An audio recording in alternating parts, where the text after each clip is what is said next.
Good day. This is Dekadet Dayanan, and I'll be tackling about marine environment, major sources of marine pollution, and its impacts, hazards to humans, animals, and shipping industry. Explain MARPOL Convention, history when it was adopted, entered into force and its objectives, including all the regulations of MARPOL Annex 1 to 6.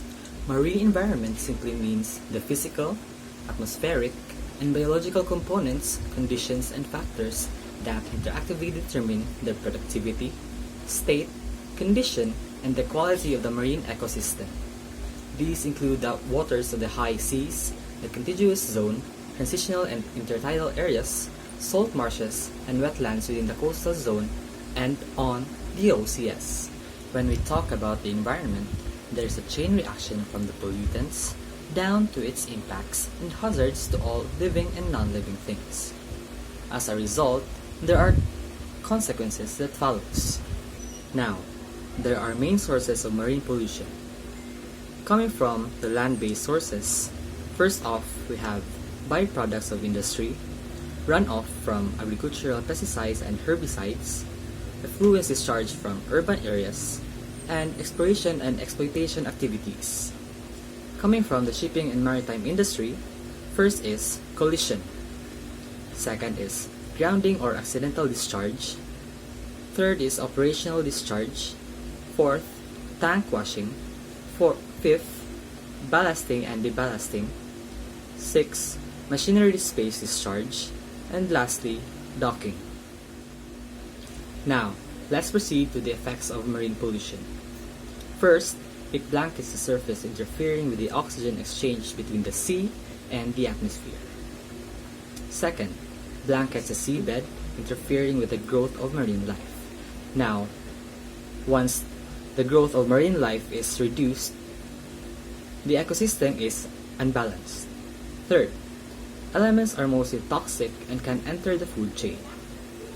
Once toxicity enters the food chain, then there will be consequences.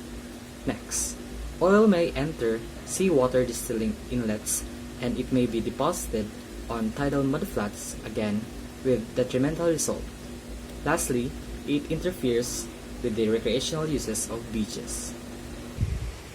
So now, let's proceed to the International Convention to Control the Marine Pollution.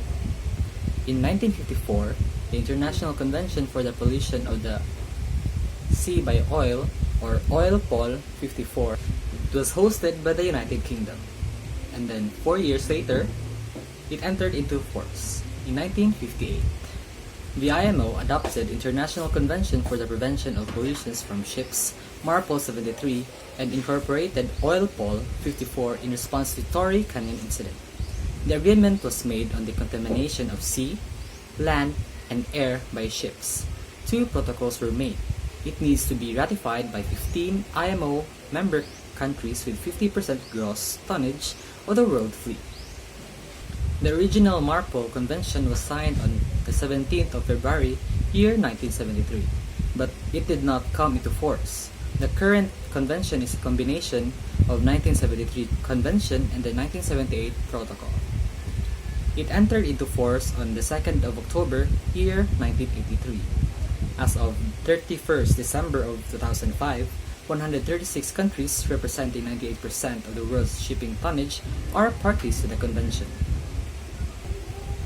Now, the main objective of the MARPOL 73-78 desires to achieve the complete elimination of the intentional pollution of the environment by oil and other harmful substances and to minimize accidental discharge.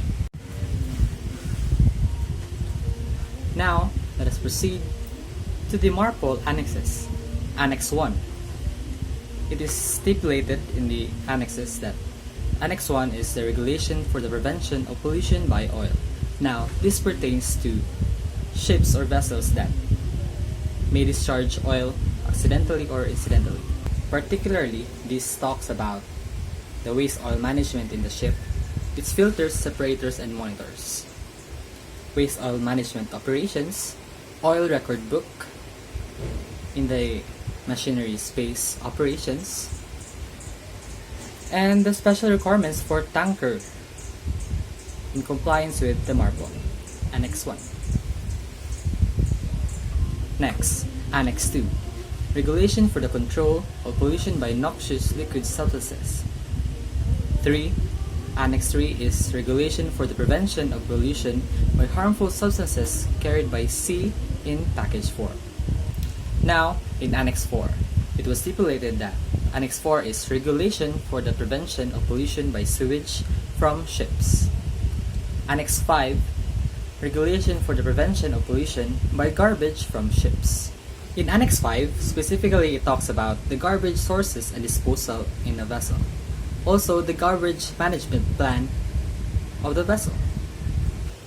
Lastly, Annex 6, which was the 1997 Protocol to the MARPOL Convention Incorporated, is the regulation for the prevention of air pollution from ships.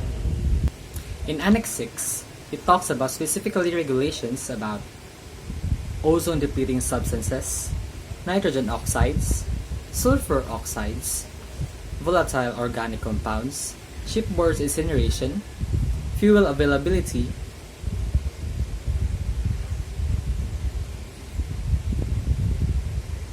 and fuel availability. As what you can recall on what the things that I have said and discussed in the video, the objectives of the MARPOL is plainly achieved by the complete elimination of intentional pollution of the environment by oil and other harmful substances. So now, I really hope that the vessels of today's generation doesn't have any intentional environmental damage to the marine environment. That's all. Thank you.